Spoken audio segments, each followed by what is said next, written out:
I want to do one more video today. I know I'm double dipping, but I wanted to explain what will this channel be about moving forward. Pretty simple. Be about my recovery, and I'll also be reading from books that I not only enjoy, but I feel are very important books that we no longer discuss because they're old, or they're classics, or they're our literary darlings. Well, it's no secret that these authors who have something that sets them apart, they're reading those books. Don't kid yourself into thinking they're reading contemporary stuff. They might also read contemporary novels, but from what I can observe for my own self, I know as a writer and a reader that when I read classics, when I read novels of people that are long since gone, they've been dead for years now, decades.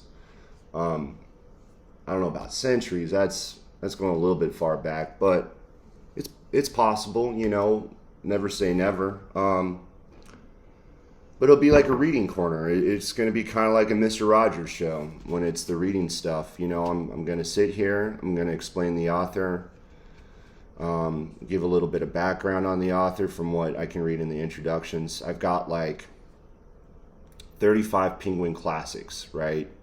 Unedited, not revised, the original manuscript with all that good shit in there, so that it's not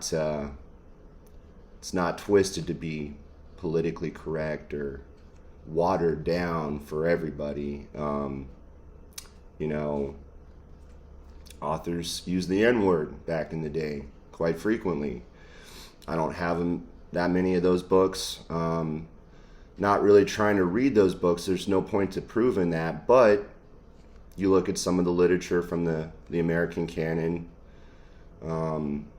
back in the day,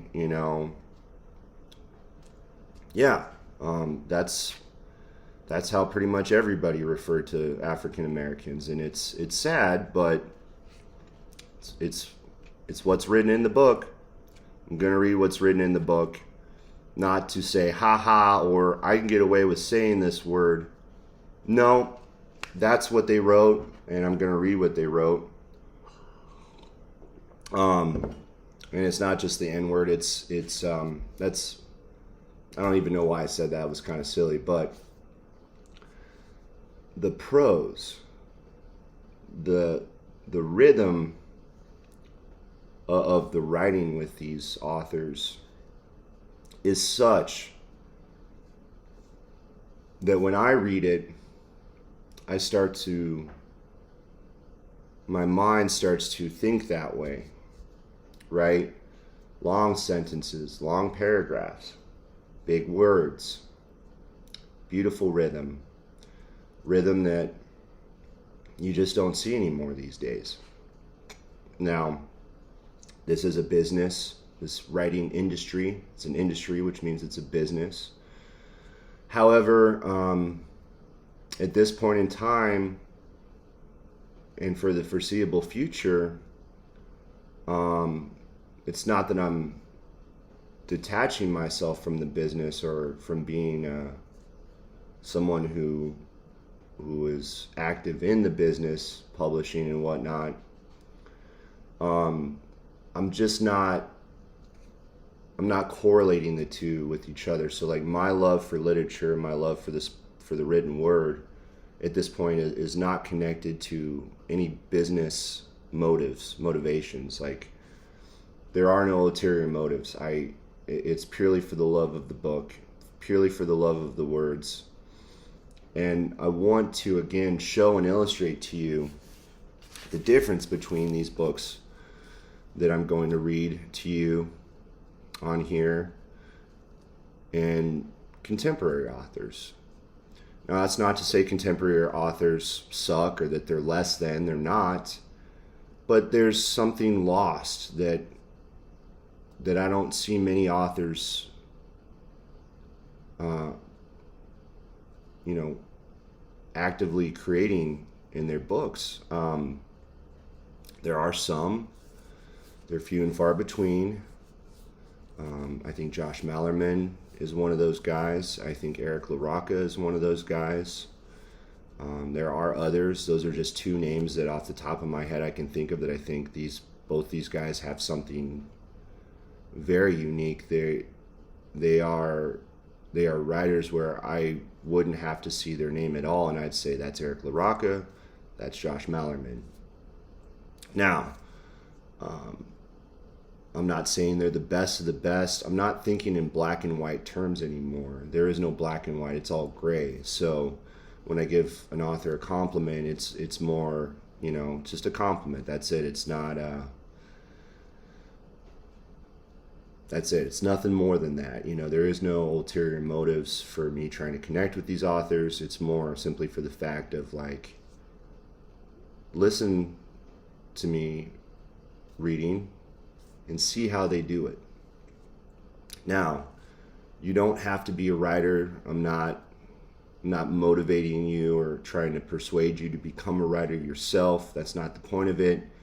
But I know that many of you are readers and that you do enjoy listening to narration or reading the narration in books. That I believe that's something we all can find enjoyment in, and it just so happens that I have a good reading voice. I'm grateful for, I'm blessed to have that.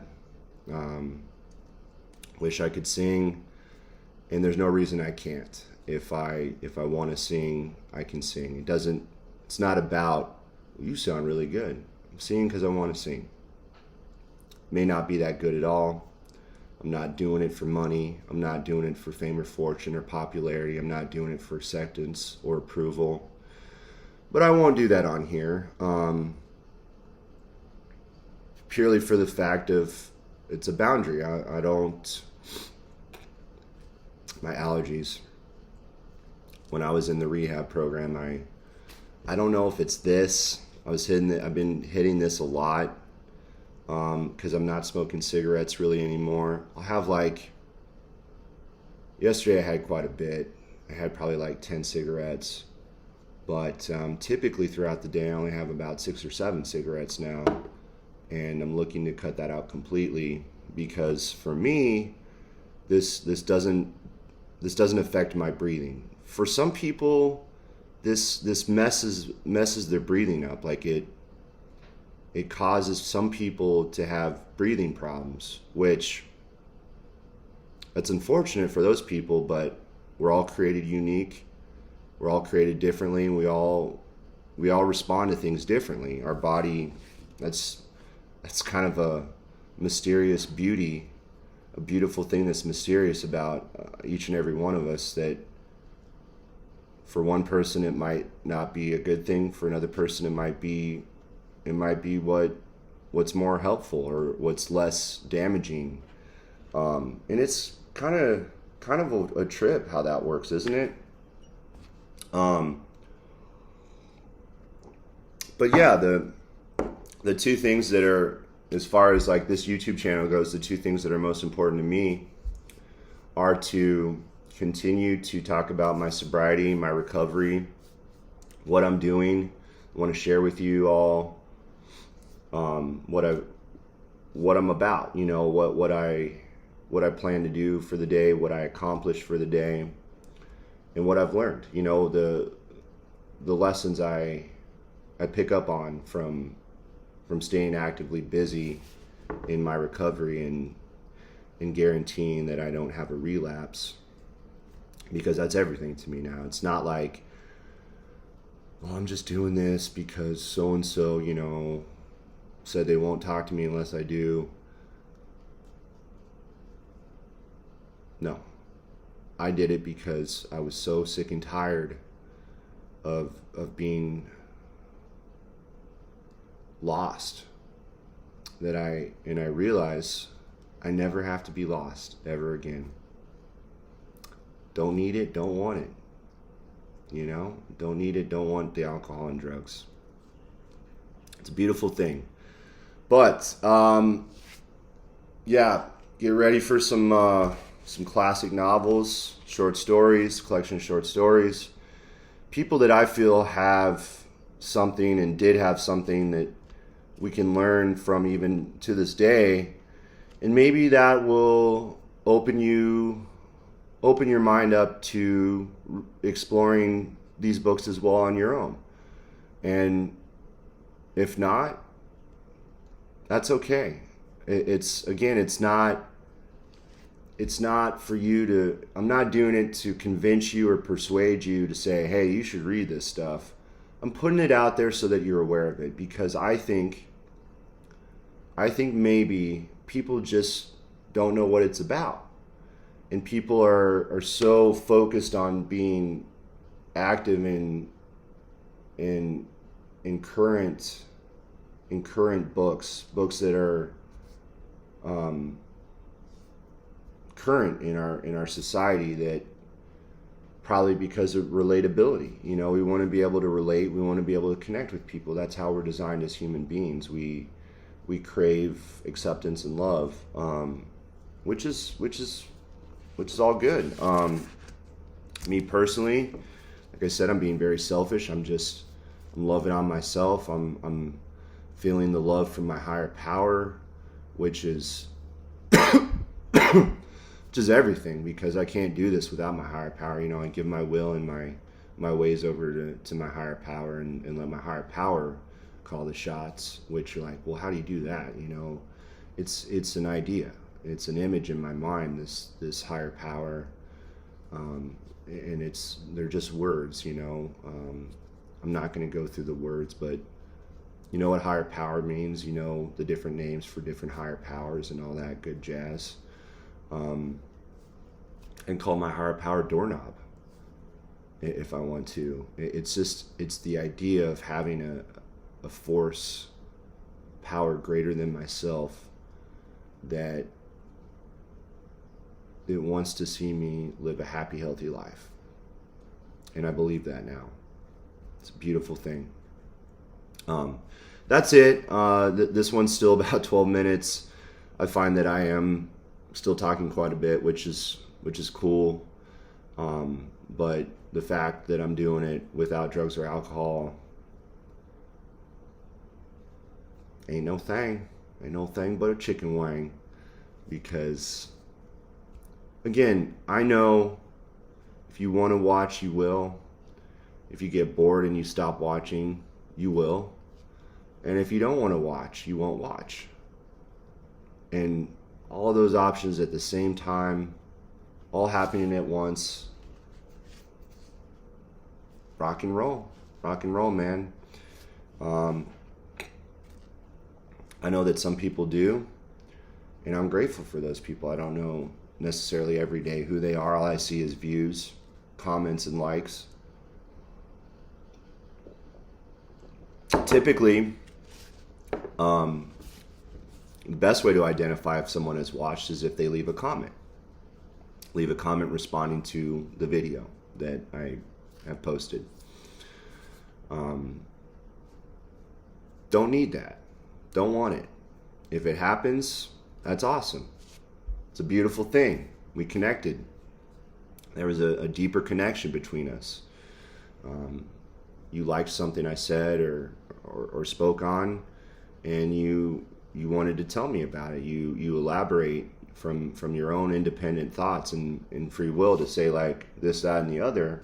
And I appreciate you, Big Phil. I appreciate you too.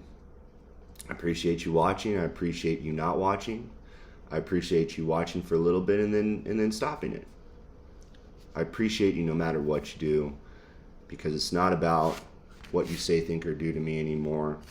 It's just the fact that I appreciate you as an independent, individual human being, separate from me as an independent, individual human being, and that we can coexist together happily without any stipulations or strings. No strings attached, no ulterior motives. I love you all, regardless of how you perceive me, your perception of me, how you interact with me or lack thereof. I still love you the same. It's across the board. It's just like a blank piece of paper, let's say a blank piece of green paper, and it's all happening at once. There is no time. Time is an illusion. It's a concept our brains created to deal with reality, because to let go of time, to lose track of time and be in the zone in such a way is an unknown thing. It's the super unknown. And one thing I said in the meetings is I said, I am the super unknown, quoting Soundgarden, alone in the super unknown. But I'm not alone. I'm here with myself, and myself is an extension of my higher power. And again, beautiful thing. So that's it. I'm gonna upload these videos. Again, hope you have a great 4th of July. Eat good, eat some good food. All things in moderation, please.